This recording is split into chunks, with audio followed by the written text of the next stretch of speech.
Oh my. Okay, that's just sick.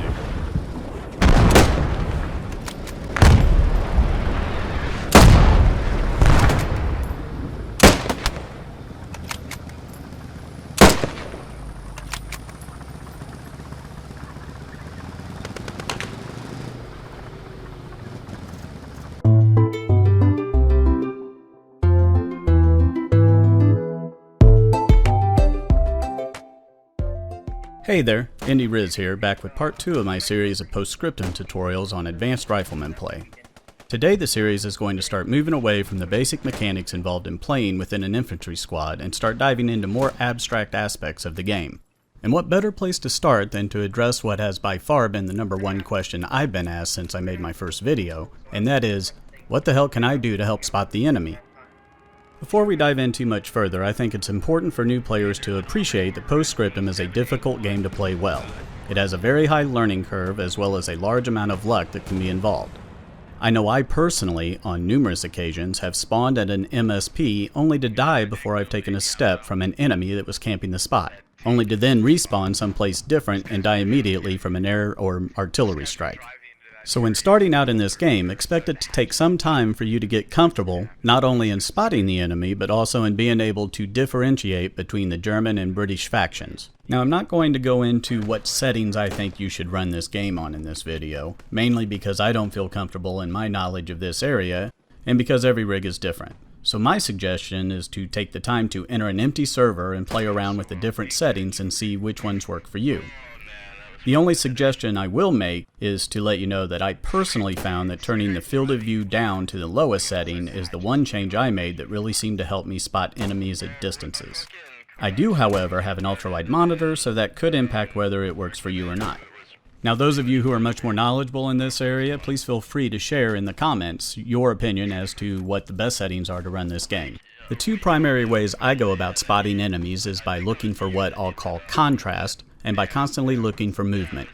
Now when I say contrast, what I'm referring to is scanning areas and looking for anything that stands out.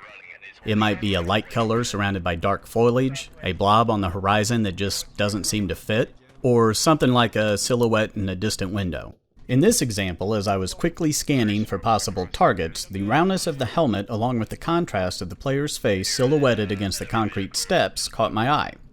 But it wasn't until I shifted from scanning to taking a second to ADS and then intently focus that I noticed movement, which led to an easy kill. In this example, I'm the first one from my squad near the next objective. As I wait to regroup, I slowly advance to scout the area. If you were able to track my eye movement while I search for the contrast, it might be something like this.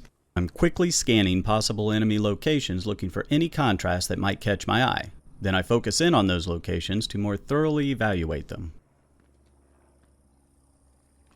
Here, as I was quickly scanning, this area of contrast stood out. When I shifted from scanning mode to focus mode in an attempt to determine if it was indeed an enemy contact, I happened to detect a slight movement to my right in my peripheral vision, and I was able to quickly get a shot off. This leads us into the most effective way to detect the enemy, and that's by detecting movement. The human brain is a complex information processing machine. But to be as efficient as possible, our brains have developed the ability to filter out as much unnecessary information as it can, so it instead can focus its energy on information it deems important. This is the primary reason we are so adept at detecting motion. Interestingly, several studies seem to indicate that regardless if movement takes place within an area we are focused or if it takes place in our peripheral vision, we seem to be able to detect it equally well. This is why my spotting strategy is to constantly scan those contrasts and then focusing in on them for a better evaluation, while all the while being hyper-vigilant to any motion perceived on the screen. And one thing I've learned along the way of using this method is to trust myself. I've found that when I thought I've detected motion in my peripheral vision, more times than not there has been motion where I thought it was, even if it hasn't been readily apparent. While I feel detecting motion is the best and most reliable way to spot enemies, there's really not much more that I can add to it, other than to, say, be constantly aware and on the lookout for it, and trust yourself when you feel like you've seen it. Being able to process not only visual information, but also the auditory cues present in the game can go a long way in helping you spot the enemy. Often what goes along hand in hand with this is the frequent and comfortable use of the map. Footsteps, the rustling of hedgerows or foliage, or even gunshots are all great auditory clues that can be extremely beneficial in determining not only the direction but also the rough range of possible enemies. And while these are great clues, these noises are often impossible to determine if they are originating from a friend or a foe, and this is where the map comes into play. I've gotten into the habit of constantly checking my map, quickly orienting myself to the location of friendly players. This allows me to keep a mental picture in my head of where I can expect noises to be originating from friendlies, or when I can know for certain that these noises are coming from the enemy. For example, if I were to hear footsteps or a gunshot to my right, I would instantly know that those are not friendly. My constant use of the map, especially in this situation where I expect enemy contact, has me acutely aware that the only friendly in my immediate vicinity is slightly in front and to my left.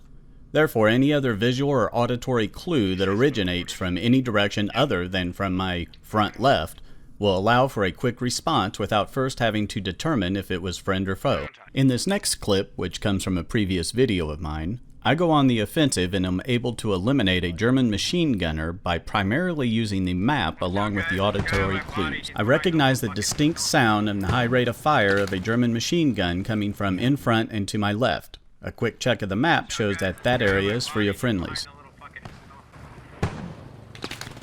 At this point, I'm scared to peek because he has just fired at me, so he is aware of my position.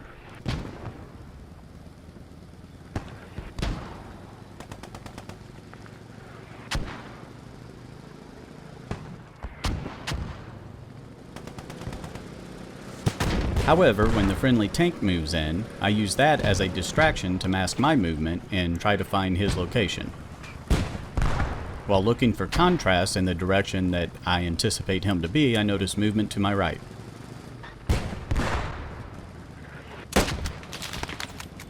Of course, spotting contacts is only part of the battle. You also need to be able to quickly identify whether the contact is friend or foe. Oftentimes, this is extremely difficult and frustrating in the confusion of battle. The simplest way to recognize friendlies is to be aware that when you aim in their direction, their name will appear above them, in either blue or green. But while this is the simplest way, be aware that it is not always the most reliable way. For example, if a friendly soldier happens to be directly behind an enemy soldier, even so far as a couple hundred meters, the name of the friendly soldier will appear, thus giving the wrong impression that the enemy is a friendly. And here's an example of this very thing in action. Luckily, due to my constant map checking, I was able to quickly determine that this was an enemy soldier, avoiding the possible confusion of the friendly player's name appearing above him.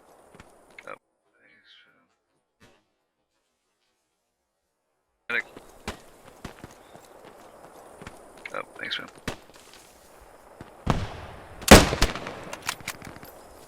When unsure if a contact is friend or foe, there are a couple differences to look for to help you quickly determine the faction that the soldier belongs to. The easiest difference for me to spot is that German soldiers were trained to carry their rifles in one hand and at their side when sprinting,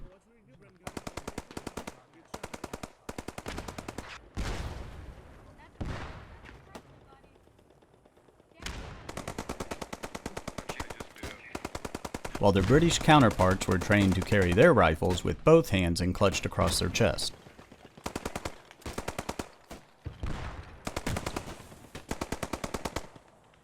And here you can see the brown uniform and tan backpack of the British on the left versus the darker green uniform of the German soldier on the right. Hopefully there was something in this video that helps you out. I'd like to add a quick thank you for all the positive messages and suggestions that I've received. You guys have been great. Like always, if you enjoyed or got something out of this video, please do me a favor and mash the hell out of the like and subscribe buttons. And until next time, happy hunting.